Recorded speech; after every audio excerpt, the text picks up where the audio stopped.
Tengo de invitado a Pablo Duarte, que es escritor, traductor, ensayista, aficionado de los Gallos Blancos del Querétaro, todo lo que se vaya sumando. Y a mí me daba mucha curiosidad poder hablar y como platicar un poco sobre este nuevo libro que sacas, Ilegible, un ensayo sobre muchas cosas, sobre el proceso de creación de la escritura, por ejemplo. Tenía muchas, extrañamente tenía muchas posibilidades de cómo comenzar esto, también bajo esta idea de que las cosas nunca comienzan, que planteas en el libro. Pero quiero decir una cosa, que es que ayer, releyendo de nuevo el libro en la fila del Oxxo de Alfonso Reyes, estaba en esta parte donde empiezas a enumerar qué es el libro y qué no es el libro. Y en algún momento juegas con la idea de que quizá después de tantas páginas, el libro podría estar tratando sobre nada. Y entonces yo dije, wow, este puede ser el Seinfeld de los libros. Y me pareció una idea maravillosa que yo tuve en ese momento. Y después, 2 horas después, vi la presentación que tuviste con Rodrigo Márquez Tizano y me robaron también esa idea. Entonces, bueno, partiendo de eso, pensemos el libro como lo que es, como todo este rollo del proceso de creación. También tú como una persona que de alguna manera has estado quizá en esta parte del backstage de la escritura, que también el libro surge de ahí. Entonces, pues creo que a pesar de que las cosas nunca comienzan, tengo que comenzar preguntándote cómo surge toda esta idea. Pues, bueno, primero que nada, muchas gracias, Andrés, por invitarme. Además está padre porque es como una conversación, así como decías que las cosas no comienzan y terminan nunca realmente. Esta conversación, digamos, es parte de una conversación más larga que, por episodios, a veces con más tiempo entre ellos o no, hemos tenido. Entonces esto me da mucho gusto. Y ya para entrar en materia, el libro en realidad surge de 2 lados. El surgimiento como concreto y la anécdota concreta es que Mauricio Sánchez y Jacobo Zanella de Gris Tormenta han sido, además de ser muy buenos editores y además de tener una editorial que tiene un sello y un estilo muy particular, han sido muy buenos amigos o han sido muy cercanos o hemos sido muy cercanos y muy cercanos. La amistad, digamos, no entendía tanto como un asunto de vamos a comer, sino nos vemos muy poco en realidad y es como una amistad más bien que tiene que ver ha surgido alrededor de las lecturas y de los libros, ¿no? Y en esas comunicaciones y en ese todo, cuando platicaban ellos sobre la colección Editor, que es esta colección que tiene Gris Tormenta, una de las 2 colecciones que tiene la editorial, que se enfoca en todo el entorno alrededor del libro, ¿no? O alrededor de los procesos que permiten que surjan libros. Y los procesos que los libros provocan después, ¿no? Entonces, tienen este libro, por ejemplo, de la traductora de Svetlana Alexievich, que no la traduce justo en el momento en el que se gana el Nobel, y entonces es de alguna manera una pérdida del Nobel también para la traductora, y cuenta en un ensayo ese desamor, ese descontento, esa ruptura y esa crisis, ¿no? Y así tienen este tipo de libros. Una vez, en algún momento, me preguntaron si me gustaría o me propusieron escribir algo para la colección. Ellos ya tenían ahí unas 3 o 4 ideas. Ese fue el surgimiento, así como que la semilla de todo el asunto. Y por otro lado, como pues desde hace muchos años he estado trabajando en cosas que tienen que ver con libros, aunque no había publicado yo nunca un libro. He hecho varios intentos por escribir libros. 2 de ellos en concreto están como en obra negra, ¿no? Son como estas construcciones al lado de la carretera yendo hacia Matehuala, qué sé yo, que se ven ahí, que hay castillos, que tiene forma, pero no sabes bien si va a ser un comercio, una casa. Bueno, así están estas. Y al mismo tiempo he estado trabajando en cosas que no tienen que ver con publicar libros, sino como con las laterales, con todo. Y de ahí como que uno piensa muchas cosas, seguro te pasa a ti, como que estás dándole vueltas mucho ideas, a cosas que te gustaría haber leído, a cosas que te gustaría ver ya publicadas, a cosas que te gustaría publicar tú y demás. Y entonces, digamos, como de esa mezcla de la oportunidad que me propusieron Mauricio y Jacobo y de esta serie de obsesiones, empezó medio a perfilarse ilegible. Y digo a medio perfilarse porque incluso hasta el día en el que me dijeron, ya esta versión que nos mandaste es la que va a ser, ya no nos mandes más, les estaba yo mandando versiones que tenían ciertos cambios y ciertas adecuaciones como sustantivas, ¿no? Que supongo que también hacen parte del libro, pues como que es un libro que permite como ese ensamblado de muchas partes y como seguirse contando y demás. Pero digamos que en concreto el surgimiento fue eso, como una obsesión personal por los temas del libro, la idea de qué pasa en tu cabeza cuando decides escribir, la idea de no poder escribir, la idea de que el lenguaje es la herramienta más fascinante que tenemos y al mismo tiempo es una herramienta traicionera, difícil, incluso insatisfactoria. Todas esas obsesiones y una muy concreta y muy, a mí me parece muy buena, pero pues, siempre suena raro decirlo ahora que formo parte de ella, la colección de editor de Gris Tormenta, una colección que se enfoca en una zona que todo el mundo que le gusta la lectura conoce, pero que no se explora o que no se ha explorado tanto, pues, ¿no? Entonces, sí, surge de esa conjunción, digamos, ¿no? Y dos cosas. Primero, ¿qué estabas, o más o menos, sí, cuáles fueron como tus lecturas que fueron acompañando la escritura de ese libro? Y además Ajá. de eso, como qué buscaste o por dónde buscaste o no de parecerte, pero como por aquí quizá encontrar un Ajá. camino. Está bueno. O sea, las lecturas muy concretas para el libro empezó siendo, como había varias ideas y el libro no terminaba de tener como un perfil, o bueno, no terminaba de ser el libro que terminó siendo publicado, a, hubo un rato, por ejemplo, en el que estuve muy clavado leyendo como estos manuales, sobre todo gringos, como de escritura, ¿no? Estos de escritura convincente, ¿no? Y que te dan muchos tips y estas cosas.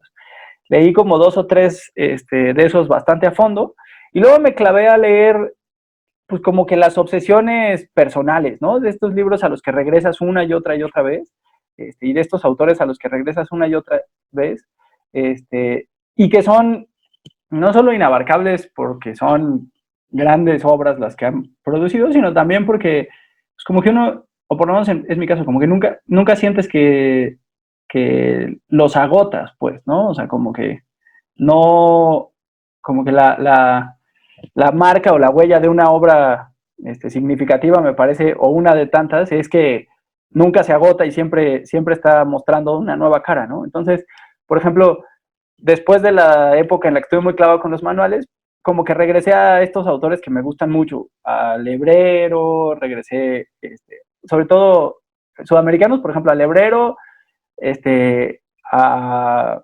Macedonio y su novela, y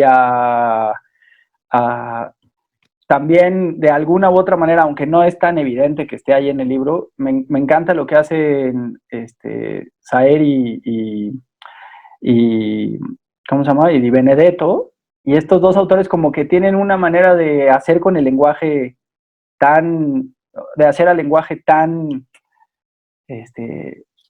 poético, de ampliar el lenguaje de una manera tan particular, y de imprimirle una musicalidad muy específica y de tener como ciertos tonos, que no son fáciles, o sea, que son muy fáciles de percibir, pero no son fáciles para nada de imaginar cómo uno no solo los reproduciría, sino cómo uno los encuentra en la vida cotidiana, que ponen como que eran muestras del tipo de escritura que me gustaría hacer, ¿no? Entonces como que fue primero los manuales esos, porque era como la idea que tenía de hacer como una especie de manual de escritura.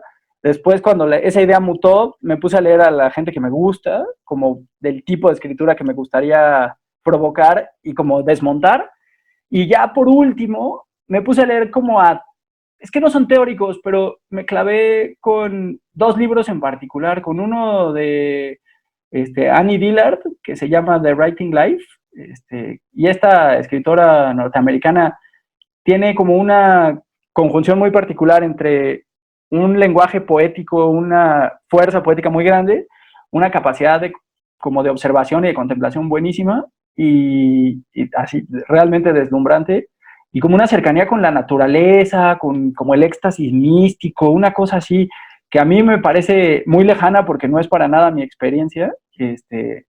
Digamos, a mí los mosquitos me corretean hasta en la ciudad, pues no es como que tenga esa afinidad con la... Y entonces, por alguna razón, como que encontré ahí en ese libro una especie de, como de cercanía, de afinidad, como que estaba diciendo cosas, como que estaba respondiendo preguntas que me había planteado, de una manera oblicua, rara, y como que con esa mezcla más o menos empecé a armar el libro, ¿no? O la idea del libro que quedó. Y ya tiempo después, ya que empecé a escribir, porque todo esto empezó, el libro empezó, fue un libro como de pandemia, empezó como en marzo, justo cuando nos mandaron a encerrarnos, por ahí empecé a tomármelo así riguroso de ponerme a chambear, y ya ahí ya me clavé a leer, ahora sí como buscando cosas, ¿no? Entonces, Salvador Elizondo, Bartés, el Fedro de Platón, ya ahí como que, ahí sí como un ávido estudiante que quiere impresionar a sus lectores, ¿no? Estaba ahí buscando referencias, leyendo, las referencias me llevan a otro lado, como que sin, pues gozoso, pues, ¿no? O sea, como que esa es parte finalmente de lo chido de tanto leer como escribir, ¿no? Como que estar encontrando lecturas. Ah, otro libro que fue así fundamental porque por lo genial que es, fueron que salieron los ensayos de Lydia Davis, esta cuentista, escritora norteamericana, salió ese tomo de ensayos y también es de una claridad inalcanzable absolutamente, pero también súper esclarecedora, ¿no? Entonces sí, como que ahí ya me puse modo aspiradora, modo omnívoro y pues todo lo que leí, todo, ¿no? Y ahí sí ya todo, lo que fuera que estuviera leyendo en ese momento, todo servía, pues, ¿no?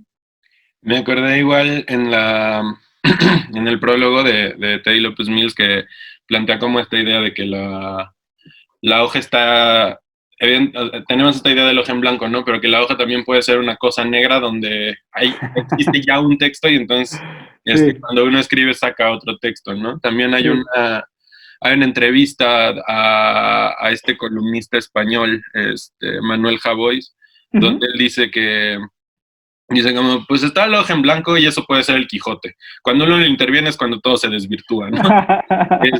Yo lo que quiero un poco ver es, tenemos esta idea del taller en el libro, quizá es una pregunta muy vaga y tampoco llega quizá a algún lado, pero es que yo sí me quedé como con esta curiosidad.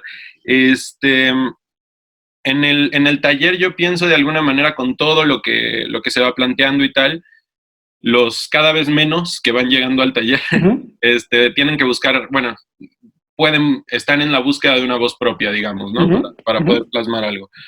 ¿De quién es esta voz más aguda que la tuya o menos aguda que la tuya que va?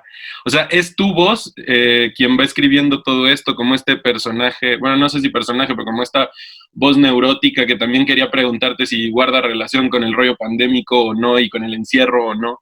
Como toda esta parte de cómo llegaste a esta voz que sí está como en el sentido del ensayo fuera de, pero también es un juego en sí mismo, creo.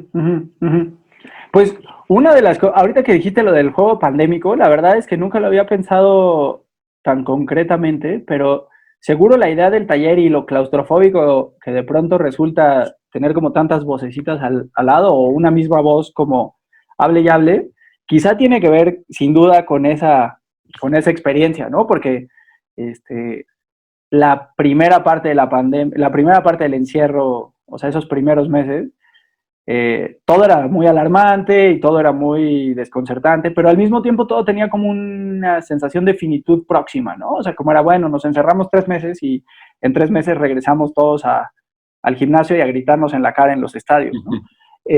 Pero no solo esa era una esperanza, pero como que no teníamos tampoco mucho marco de referencia de estar encerrados 3 meses en nuestra casa, ¿no? Entonces, quizá ahí es una manera de verlo que creo que tiene mucho sentido.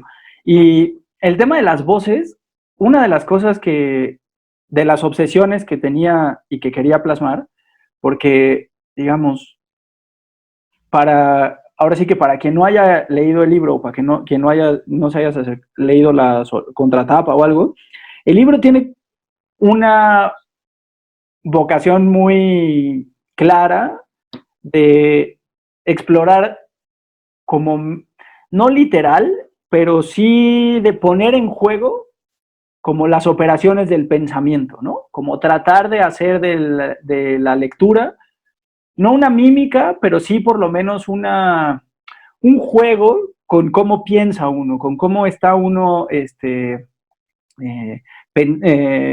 planteándose las dudas, las disyuntivas y tal. Entonces se me ocurría o lo pensaba como un juego de voces distintas, muy parecidas a la propia, pero no necesariamente exactas, porque al final de cuentas, mi experiencia personal cuando escribo es que tengo muy claro que hay alguien que está leyendo, que hay alguien que está leyendo por encima del hombro, pero que nunca estoy tan cierto de quién es ese alguien que está leyendo, pero que está opinando, enmendando, diciendo, viendo, arreglando, al paso en el que voy escribiendo. Y seguro es la experiencia, bueno, no seguro, pero me da la impresión de que es una experiencia más común que rara.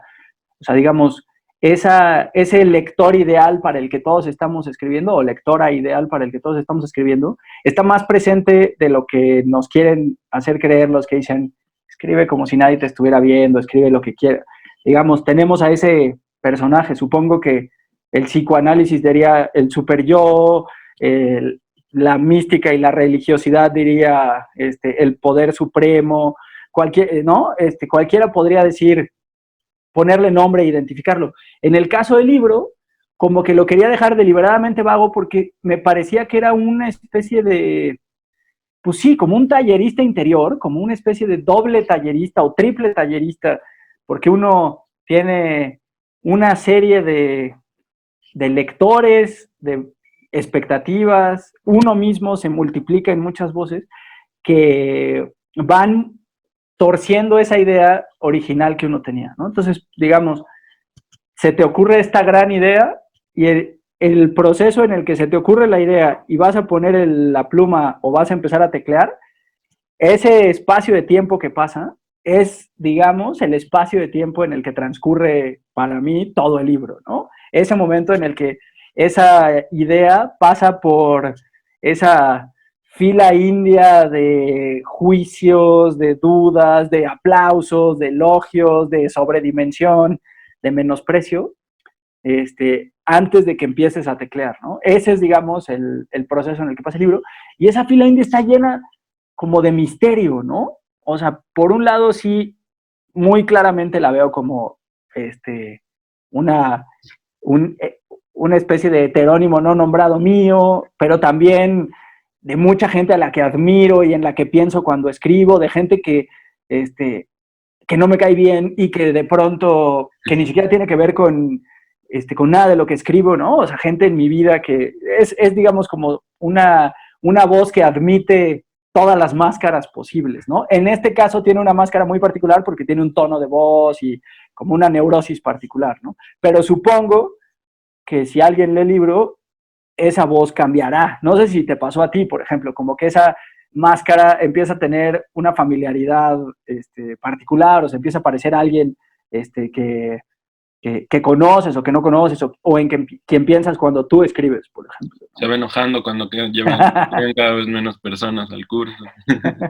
Sí, no, sí, sí. De hecho, también ahorita, de nuevo volviendo como a esta parte de de esta lista, de este libro no es tal, tal. En todo este proceso donde lo hiciste, a mí esta parte me hizo acordarme de una cosa que no me acuerdo dónde, pero creo que se la leí a Piglia, donde Piglia decía que hay que uno cuando empieza a escribir no hay que tratar de parecerse a alguien porque no vas a lograr parecerte a esa persona, pero es un ejercicio muy importante saber a quiénes no te quieres parecer. Claro. Entonces, me gustaría como preguntarte, no sé tanto si a quién no te querías parecer, pero dentro de todo este proceso, ¿qué es lo que no querías que este libro fuera?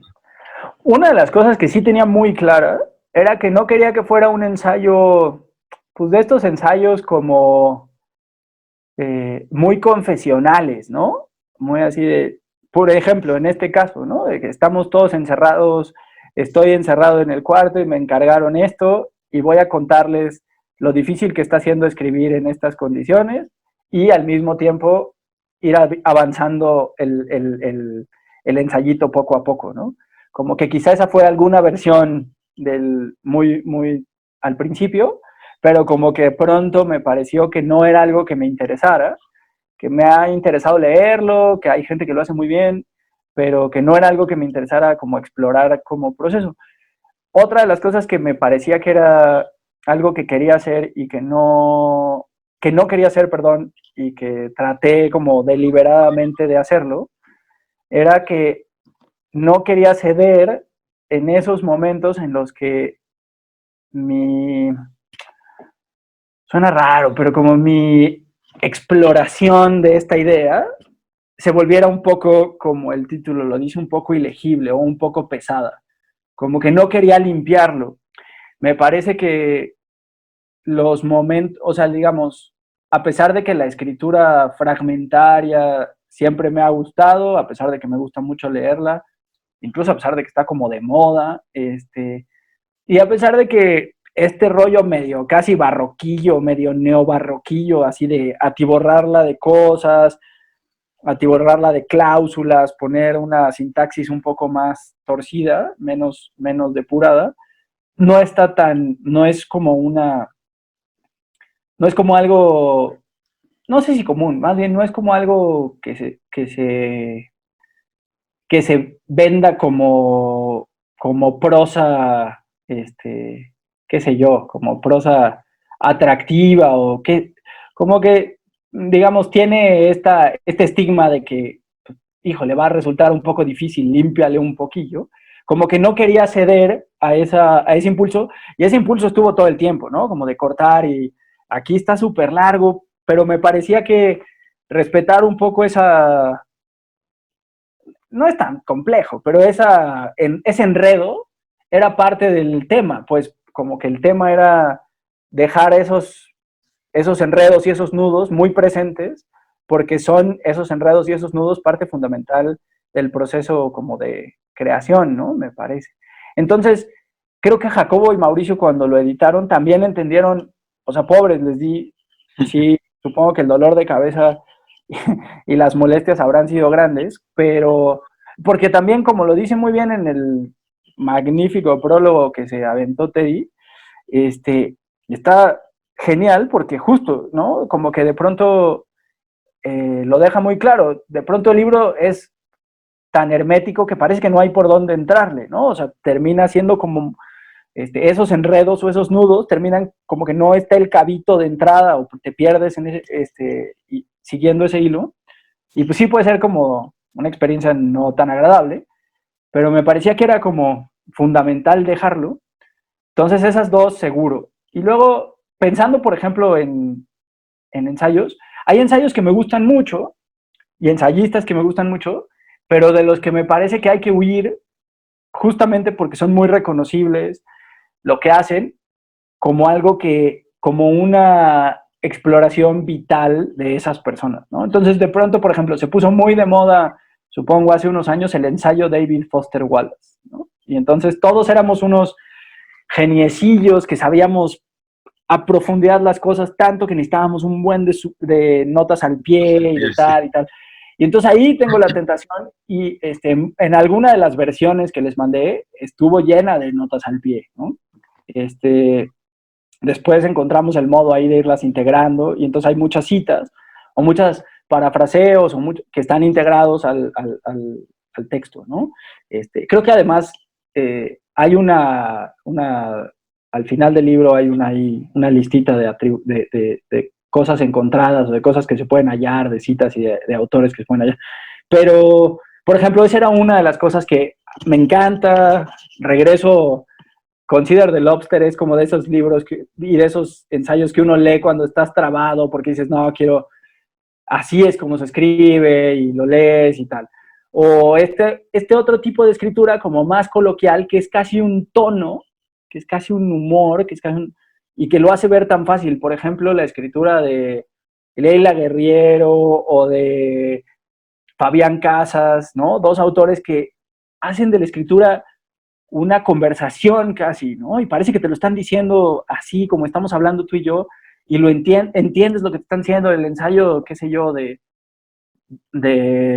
Fabián Casas sobre la poética de Holanda en el 74, ¿no? Parece que te lo está platicando y lo entiendes y dices, claro, por eso me queda clarísimo. O el perfil que hace Leila Guerrero sobre Fogwill es tan perfecto que parece que estás sentados en esa misma sala tú con ellos. Pero es tan un tono y es tan particular que al intentar imitar eso, como decía, o al intentar parecerte, todo iba a acabar mal, ¿no? Entonces, por ejemplo, tenía muy claras a la gente a la que admiro y tenía muy claro que había que mantenerse lo más lejos posible de ellos, ¿no? Sí. Tenemos igual como de pronto pensaba ahorita como este tópico, ¿no? Que siempre sale de cada vez se lee menos y no sé qué y bla, bla. Tú no, o sea, no lo plasmas de ahí, pero hay una parte que me llama mucho la atención donde evidentemente juegas como con esta idea porque el texto ya lleva como un tono muy claro y un tono que sí, o sea, parece que no va a ningún lado, pero sí va, pero todo esto. Y de pronto dices como, porque claro, hay que, o sea, quizá burlándote un poco, pero como de, como dicen todos, hay que lanzarse de cabeza a la atención ajena para agarrar a la gente, agarrar al lector y, no y que el lector no te suelte, pero casi como si, o sea, como si la lectura fuera una cosa tan de poco tiempo o hubiera tan poco tiempo para leer que necesitas una, casi como quedarte con una frase o pedirle al autor como una frase y ya quedarte nada, casi como un tuit, ¿no? Pero yo nada más pensaba como de, híjole, pero entonces la literatura que es como un contragolpe en el fútbol, ¿no? Así como de vamos y no desperdicies la ventaja y resuelve rápido y porque si no viene tres de regreso, ¿no? Pero Claro. cómo es de alguna manera, pues sí, o sea, creo que, digo, bueno, no sé si existan como autores actualmente, supongo que sí lo ven así, o sea, que sí piensan, no que no pienses como autor en el lector, porque creo que es imposible, pero como que sí piensan, aquí lo voy a agarrar y aquí lo voy a agarrar, ¿cómo es aceptar de alguna manera este texto tuyo donde pues lo que tú buscas más bien, como has estado diciendo, es otra cosa?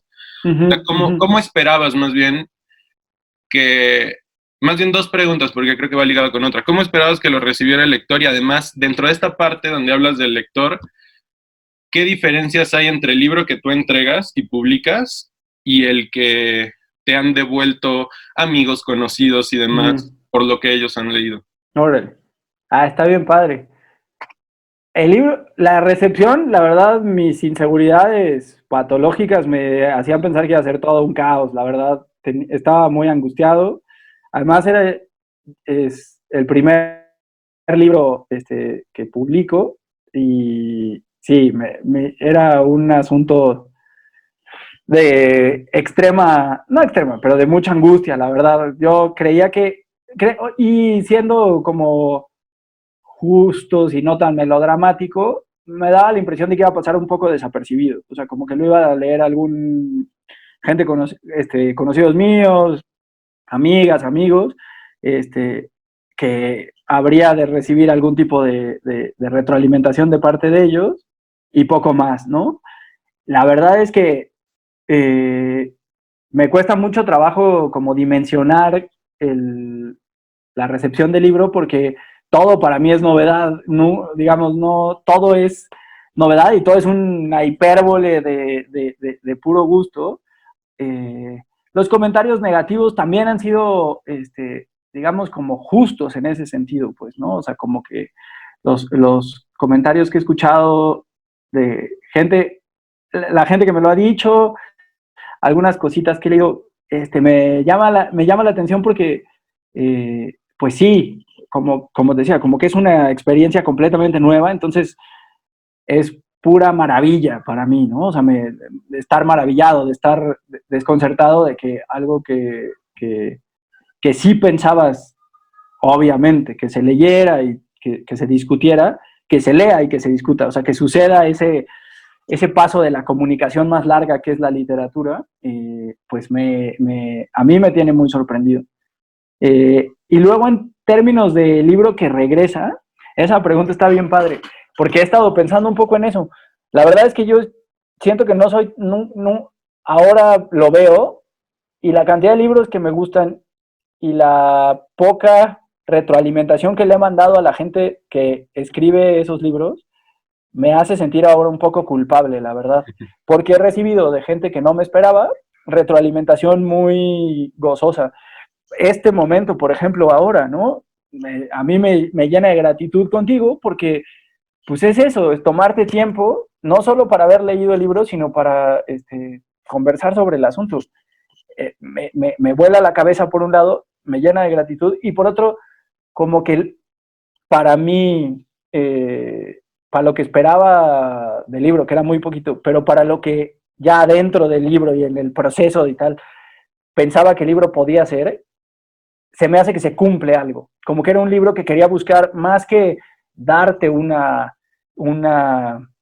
definición o te digo, como esos ensayitos más de, después de todo este trabajo que me costó y que te narré, estas son las conclusiones a las que llego. Más bien era como una especie de provocación en el sentido más, menos radical, en el sentido más provocación, como una incitación a seguir leyendo y a seguir discutiendo. Y me sorprende muchísimo que haya funcionado, pues, ¿no? Porque no está tampoco tan claro ni tan explícito.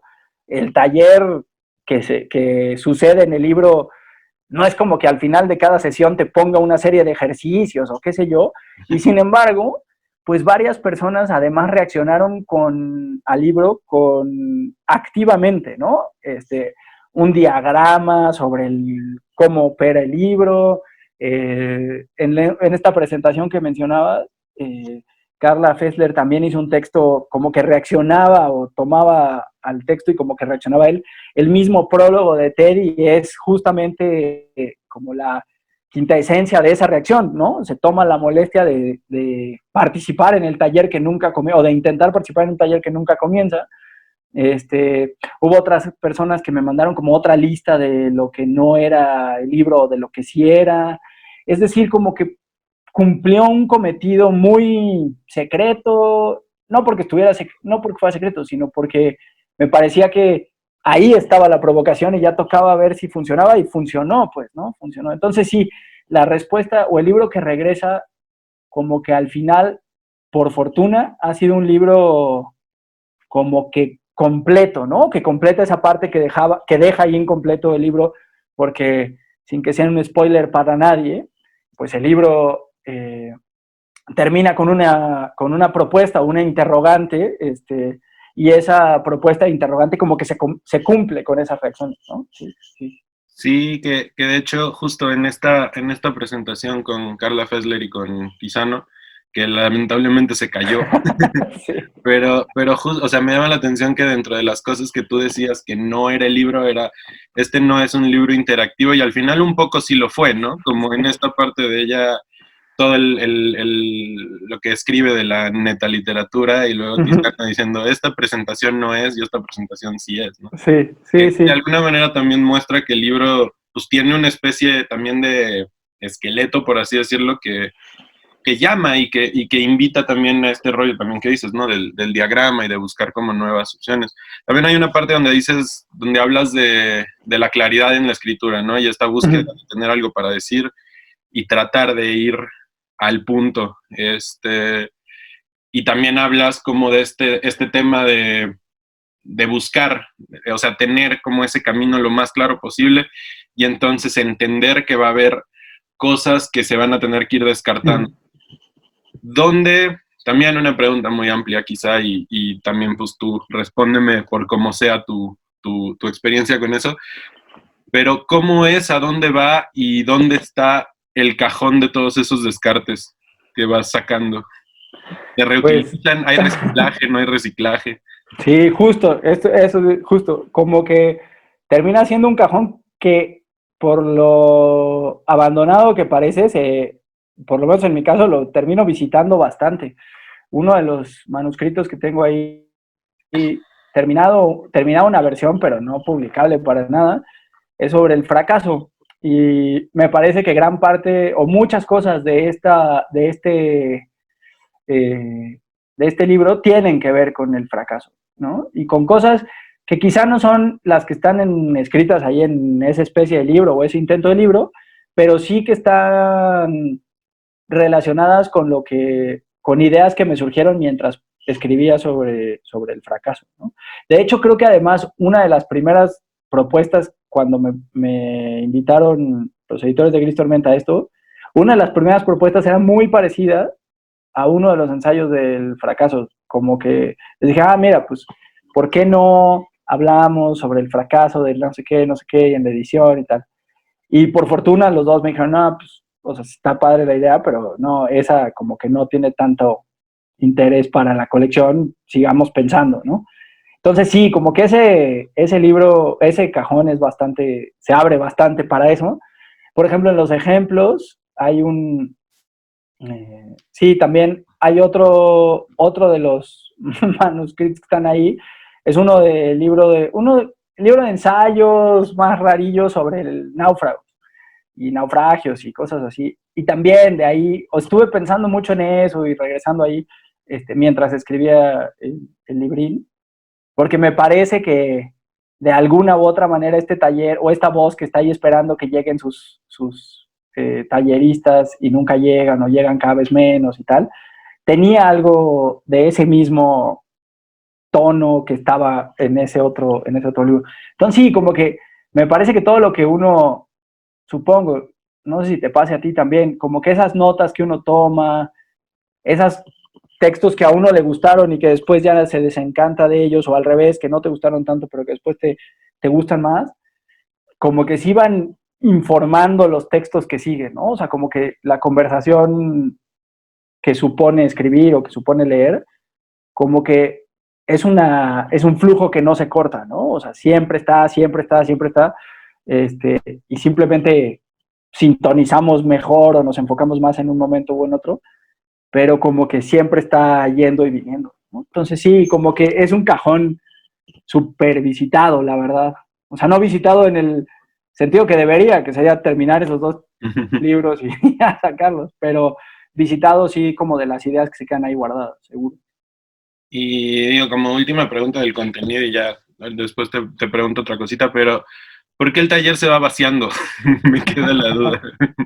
Pues está curioso. Una de las cosas que me gustaba explorar, la verdad es que yo he sido muy mal, creo que he organizado uno o dos talleres y soy muy malo como tallerista y he participado, sí, en muchos más talleres y todos relacionados con escribir y estas cosas. La verdad es que mi experiencia con talleres de otros temas es más limitada, pero me parecía que una de las cosas interesantes con este asunto y que era como una puesta en escena también, el libro, también tenía como su pequeño, no drama, pero sí como su pequeña puesta en escena nada más de que cosas sucedían. Una de las cosas que sucedía es esto que decías hace unos momentos del tema de que ya nadie lee, ¿no? Como esa idea, esa crítica constante a que la literatura se está abandonando, estamos perdiendo frente a las pantallas, frente al internet, frente a la falta de atención. Y si bien todo eso tiene un efecto sobre la literatura, sobre lo que se escribe y sobre lo que se lee, sobre cómo se escribe y cómo se lee, pues me parecía que sí es un poco caricaturesco esa idea de que está todo amenazado y por desaparecer y que, ¿no? Y me parecía que también había que ponerlo un poco en escena, ¿no? Entonces, digamos, como que la respuesta más literal es que quería poner una especie de eso en juego. Y la otra respuesta, que quizás es un poco más abstracta y más enredada, es que tenía que ver con el tema, con este asunto de que mientras va uno escribiendo, me parece, nunca se pierde la duda, las voces, esa polifonía de juicios que uno trae, ¿no? Pero también mientras uno va escribiendo, pues muchas de esas voces tienden pues a silenciarse o a callarse o a disiparse, porque lo que empieza uno a escribir, o sea, al tomar decisiones y empezar a escribir, a pesar de que el libro quiere ser un poco un libro que no se puede escribir, evidentemente se está escribiendo en el transcurso de las páginas, y con esa escritura o con esa acumulación de escritura, me parece que uno de los fenómenos que pasa en la cabeza o en el pensamiento es que se van disipando ciertas dudas, porque ya hay material, ¿no? Ya hay letras, ya hay palabras, ya hay sintaxis que, a querer o no, mal o bien, tomaron una decisión, le hicieron caso o no a esa voz o a esa otra voz, ¿no? Entonces, digamos que el taller mental se empieza a despoblar, y conforme más avanzas, pues te quedas con, esto fue lo que hice, ¿no? Y ahora empieza ese otro taller que ya no sucede en tu cabeza y que es el taller de la lectura, ¿no?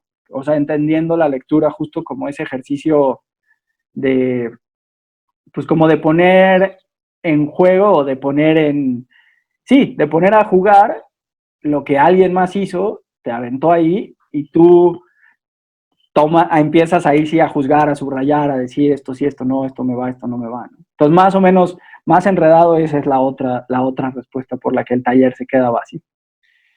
Ok,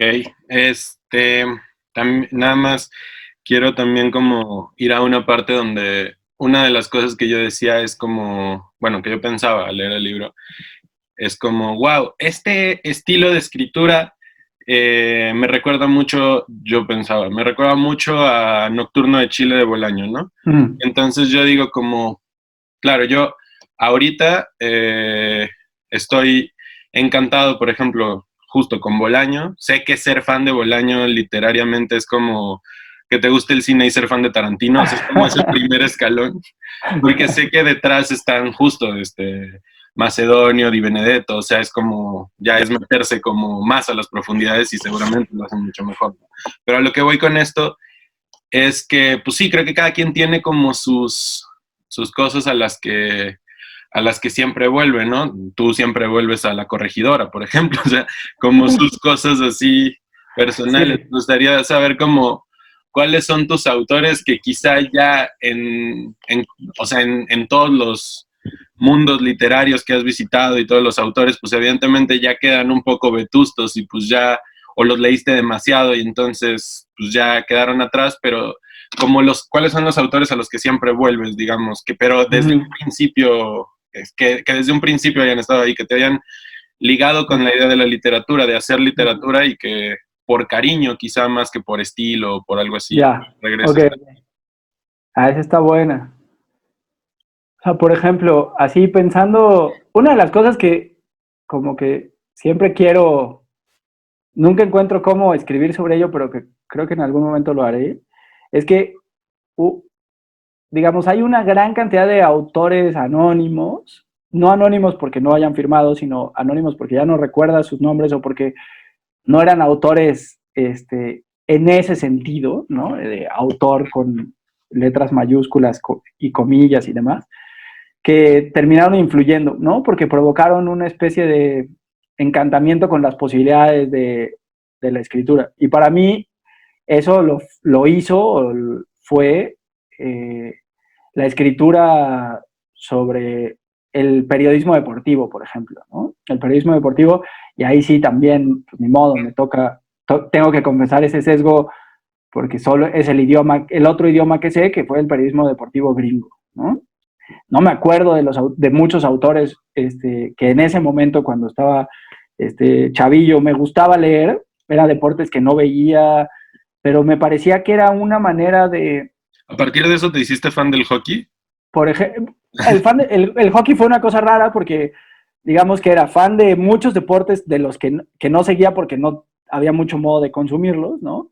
O sea, porque era en el momento TLC, así, firma del TLC, inundación de productos gringos, y ese momento antes. Entonces, inundaciones, pero bueno, sí, o sea, la llegada de todas esas cosas. Entonces, por ejemplo, era como que tenía en el radar esas cosas, y con el hockey sucedió que me fui a estudiar a Canadá, y ahí sí es como imposible ocultarte del hockey si no en la vida cotidiana, pues, ¿no? Entonces, pues como que sí me volví ahí súper fan. Pero, por ejemplo, ese tipo de lecturas, así como para mucha gente fueron las novelas de aventuras y esas cosas, para mí la, la escritura del periodismo deportivo cotidiano, así, qué sé yo, la revista Sports Illustrated que mi papá se compraba en una librería, en un lugar donde venían libros gringos ahí por satélite, cada que venía a México y regresaba con el botín de Sports Illustrated, fue una de esas cosas que da culpa un poco, o que uno ve el periodismo deportivo y dice, pues no, o sea, sí, sabes de esos grandes ejemplos, pero la cotidianidad pues no te inspira mucho. La verdad es que a mí fue formativo porque me permitió, así como los grandes hablan de los grandes, me acuerdo mucho de esa cosa que decía García Márquez, que cuando leyó La Metamorfosis dijo, no mames, ¿se puede esto? ¿Se puede un día que tu personaje aparezca convertido en un insecto? No, hombre, las posibilidades entonces son infinitas, ¿no? Bueno, así un poco. Órale, ¿se puede escribir sobre algo que es así de efímero, pasajero y casual como el deporte, y dotarlo de trascendencia y hace que me importe? Wow, me parecía fundamental, ¿no? Entonces, ese tipo de lecturas poco lustrosas y poco presumibles me encantan, y como que por eso, ahorita que decía lo de Bolaño y lo de los niveles, lo entiendo perfecto, pero yo defiendo muchísimo mantenerse en el nivel, ¿sabes? Así, me gusta el cine de Tarantino y ni modo, me gusta el cine de Tarantino. Otra de las cosas que también siempre es como resaltable, o sea, bueno, no es que sea, que siempre se menciona, pero como un paso fundamental de la formación, y que no, es todo el rollo de las literaturas policiales o negras o esas cosas, ¿no? Que también, aunque ya no los leo tanto, sí tuve mi momento súper clavado así de Raymond Chandler y Dashiell Hammett. Y yo también quería ser novelista negro, yo también quería ser detective y demás. Y todo ese momento fue también como fundamental, sobre todo yo lo veo, por ejemplo, como un asunto de, más de que lo que haya durado fuera como unas ganas de imitarlo, ese tema de las posibilidades, ¿no? Como de que la escritura permite tantas cosas y el lenguaje permite tantas cosas, que limitarse a lo legible, limitarse a lo solo entendible, pues como que limita profundamente como la experiencia vital, pues, del lenguaje, ¿no? Entonces, sí, por ejemplo, esas dos lecturas, no es que de ahora pena, pero sí como que está más de moda, está más visto, es poco, presumes poco al decir que soy fan de la novela negra, ¿no? Como decir, hablando de fútbol, es como decir, sí, soy fan de la selección. Pues sí, o sea, todos somos fan de la selección en algún ciclo mundialista, pero como que no me canso ni de regresar a ellas, y asumo por completo lo poco cool y lo poco presumible que son esas lecturas, seguro. Sí. Y de autores, he estado pensando de autores así que, pero como que les tengo mucho cariño, como que en realidad no hay uno que diga, ya caducó. No, o sea, como que, qué sé yo, regreso a Sherlock Holmes, si de pronto me echo mi cuentito, y es muy agradable, y aunque pues, sí, pues no es nada, o sea, sí, de todos modos le sigo teniendo mucho cariño, como que en ese sentido sí soy más que un coleccionista, como un hoarder, ¿no? Un acumulador de eso. Me encanta y los atesoro, y aquí los tengo a esos autores y autoras. Y justamente ya como por último, como última pregunta, quiero preguntar también, no me acuerdo, o sea, es que la semana pasada tuve que hacer por ahí en Instagram un live sobre arte contemporáneo y demás. Órale. Y entonces una amiga me dejó dos lecturas, no me acuerdo de quién era el que decía esto, pero no sé, creo que, no sé si era Aira, pero que escribía como de los límites entre literatura, arte, no sé qué, arte visual. Y entonces en algún momento decía como, bueno, deslizaba como la idea de que al leer uno lee con todo el cuerpo. Existe como un momento de meditación donde uno lee con todo el cuerpo. También, no sé, hay una película, que justo me aventé esta semana, la de Animales Nocturnos, donde le mandan una novela a una chava y ves como el proceso de la chava de sentirse absolutamente como interpelada por la novela. Yo creo que hay mucha gente como que al leer busca claridad o busca como este tipo de historia lineal, pero también hay momentos donde la escritura interpela de otro modo, ¿no? No tanto en un rollo de historia, sino como un rollo de sensaciones, así de estarte generando cosas. O sea, no sé si haya una que fue la que más, pero como qué tipo de, qué lectura tuviste tú en algún momento que de alguna manera sí sintieras como ese golpe, digamos, en el estómago. Es bueno, hay varias y como que me sucede constantemente. Por ejemplo, ahora, leyendo a Héctor Libertela, ahorita que decías eso como de que no tanto no tanto como por la trama, sino por lo que te hace sentir. No me acuerdo y la voy a echar a perder, pero tenía una frase muy buena que era algo así casi como una especie de credo sobre la literatura, sobre el escribir, y era algo así como transmitir, no comunicar, ¿no? O sea, como que el tema del sentido, de hacer sentido siempre, disminuye y limita, ¿no? Y en cambio la transmisión de algo, la simple, esa provocación, como decías ahorita, ese interpelar, termina siendo, perdón, como más cercano a lo que me interesa, qué sé yo.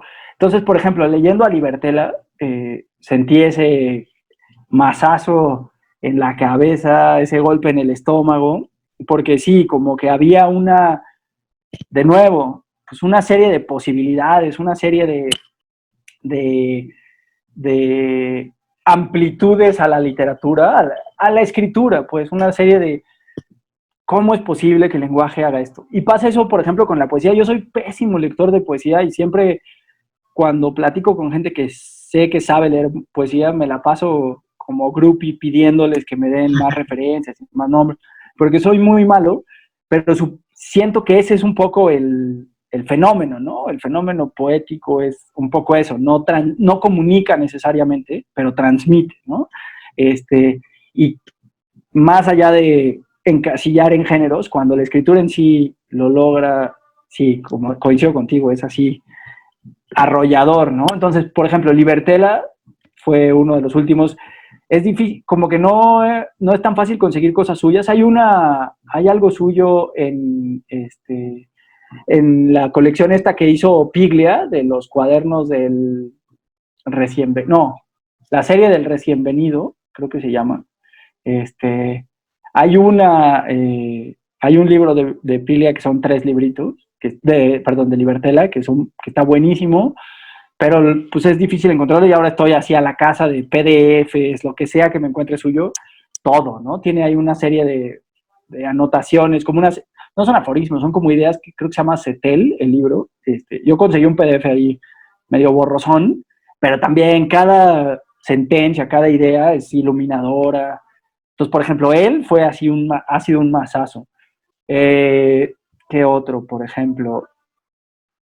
Bueno, en su momento, hablando de poetas que no leo, que leo, en su momento cuando leí por primera vez los poemas de Philip Larkin, este poeta inglés, que son como muy cotidianos, pero también exploran una zona del lenguaje que desconcertante, ¿no? Cuando te encuentras con los ensayos de Joan Didion o sus crónicas, ¡pum!, también fue un golpazo, ¿no? Entonces sí, hay varios. Últimamente, o sea, el último con el que estoy fascinado y el que estoy ahorita correteando por todos lados es a Libertela, ¿no?